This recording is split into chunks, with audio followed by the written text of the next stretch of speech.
mil por dia. O Ministério Público promete multar empresas de ônibus que insistirem em usar veículos sem condições de rodar. Unidades básicas sem vacina preocupam moradores que buscam proteção contra o surto de sarampo. Veja também, correndo atrás, mais de 60% dos brasileiros têm buscado o segundo emprego para complementar a renda. Começa agora o A Crítica na TV.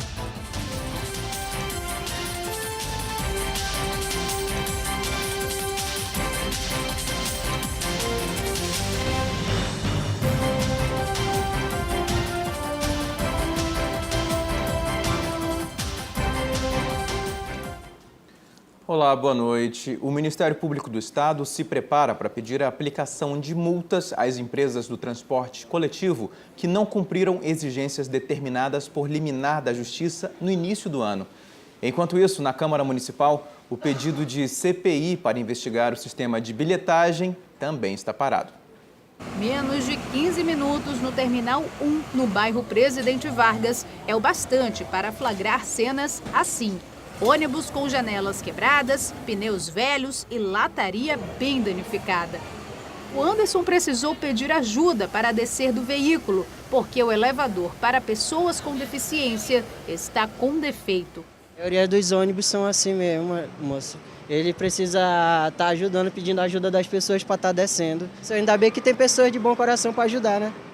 A renovação da frota é reivindicação antiga. No início do ano, o Ministério Público pediu que as empresas substituíssem os ônibus com mais de 10 anos das ruas. São quase 300 coletivos nessa situação. O prazo estabelecido foi negado pela Justiça, mas o tribunal determinou que outras providências fossem tomadas. A exigência é que todas as empresas apresentem um cronograma de manutenção dos ônibus. Elas devem ainda regularizar a documentação dos veículos e só podem aumentar a tarifa novamente se a frota for renovada. A promotora responsável pelo caso diz que nos últimos 6 meses preferiu ouvir os argumentos dos empresários para só então começar a cobrar a multa diária de R$100 mil por item de descumprimento. O Ministério Público já está trabalhando nisso, então possivelmente até o final do mês nós já iremos fazer essa solicitação, para que tanto o poder concedente quanto as empresas informem acerca do cumprimento dessas medidas que já foram deferidas no nosso pedido liminar. O último aumento nos bilhetes foi em fevereiro do ano passado. Foram 80 centavos a mais para os usuários. Na Câmara, os parlamentares questionam por que não houve melhorias no sistema desde lá. Com o aumento de 3 para 3,80, 80 centavos, as empresas de transporte coletivo em Manaus passaram a ter uma receita maior, passaram a ter um ganho de dinheiro de R$120 milhões por ano. São 10 milhões a mais todos os meses. Então, por que não tem dinheiro para trocar a frota? São aproximados 300 ônibus que já estão acima do tempo permitido, inclusive colocando em risco a questão de segurança. O pedido de abertura da CPI dos transportes está parada há 2 meses. A comissão pretende investigar a cobrança dos bilhetes, mas o projeto tem apenas 10 das 14 assinaturas necessárias. Infelizmente, a gente tem uma Câmara onde a sua grande maioria é composta de vereadores de base. Isso é um fato, só passa realmente solicitações e investigações que a Prefeitura quer. A gente está há 1 ano e meio de mandato e não tivemos nenhuma fiscalização efetiva dos problemas da cidade, nem transporte, nem água, nem esgoto. Isso é preocupante. Mas quem se opõe ao projeto alega que todo o processo poderia ser comprometido pelas eleições e o projeto precisa de argumentos ainda mais convincentes. Eu acho que todos os vereadores aqui querem ônibus novos, querem que o transporte coletivo melhore. A questão é que, como foi colocada a CPI num período que antecede a eleição, isso pareceu estranho à casa, aos vereadores. Por isso, nós entendemos que seria contaminado o processo de CPI pelo processo eleitoral. Mas em outro momento, então, essa CPI poderia acontecer, passando esse momento eleitoral? Olha, aí vai do entendimento dos vereadores. Se houverem fatos que realmente possam ser relevantes para que seja instaurada uma CPI, aí é a cabeça de cada vereador que conta nessa hora. Impressão de já ter visto esse filme. Nós entramos em contato com o Sinetran para saber sobre o cumprimento da liminar da Justiça, mas até o fechamento dessa edição não tivemos resposta. Em uma semana, 75 novos casos de sarampo foram confirmados aqui em Manaus. Nos postos de saúde, a procura pela imunização é tanta que algumas unidades estão ficando sem vacina. Não foi dessa vez que a Kellen conseguiu vacinar o filho contra o sarampo. Ela diz que não importa a hora, as unidades de saúde estão sempre lotadas. Tem muita gente, é um calor, tá muito quente lá dentro e não tem condição da gente estar com as crianças, né? Tem mais de 40 pessoas ali na fila, né? Já a Vanessa garantiu a imunização dos 4 filhos, mas precisou esperar mais de 4 horas na fila. Quando a gente chegou aqui já não tinha mais a vacina, acabou.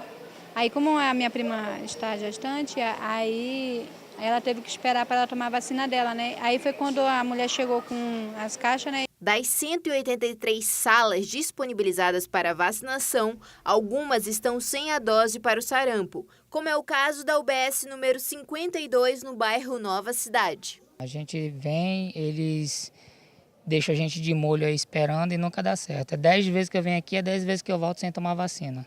O primeiro caso confirmado de sarampo em Manaus foi registrado em março e hoje, 4 meses depois, já são 519. 48% são nas crianças de até 5 anos e 17% em jovens de 20 a 29 anos de idade. De acordo com o último boletim epidemiológico da Censa, só esta semana foram 75 novos casos.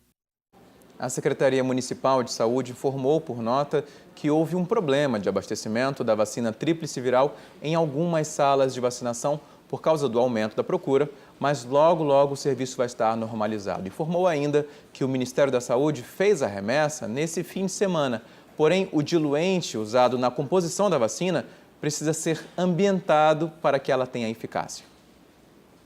E vamos agora dar um giro de notícias pelo norte do país com os repórteres da Record TV. Porto Velho registrou um aumento no número de homicídios no primeiro semestre de 2018.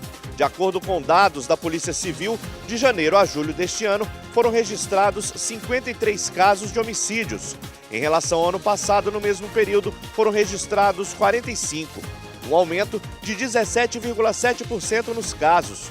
O que assusta mais as autoridades é que a taxa maior de homicídios envolve jovens entre 15 e 28 anos de idade. De Porto Velho, Rondônia, Eduardo Copanax. Um homem envenenou 5 crianças porque não aceitava o fim do relacionamento. 3 delas são filhas da ex-companheira. E uma menina de 4 anos, Carolina Santos, não resistiu e morreu. O caso aconteceu no município de Paragominas, no Nordeste paraense. Roque Santos colocou veneno de rato em um pão e ofereceu às crianças. E, de acordo com a polícia, um tio das vítimas também estuprava as meninas. De Belém, Priscila Amaral. Até o momento, foram confirmados 25 casos de meningite no Tocantins, sendo 4 só neste mês de julho. O Ministério da Saúde repassou as doses da vacina para o estado, que foram redistribuídas para os 139 municípios.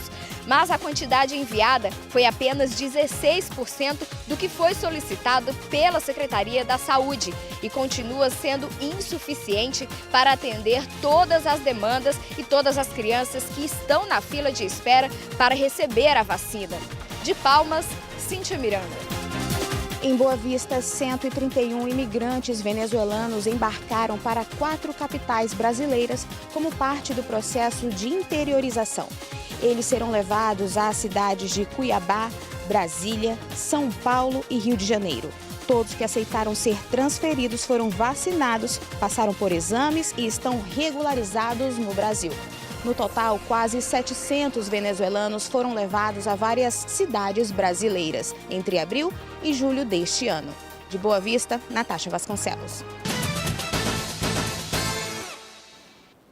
E o Amazonas é o estado com maior índice de punições a servidores públicos federais.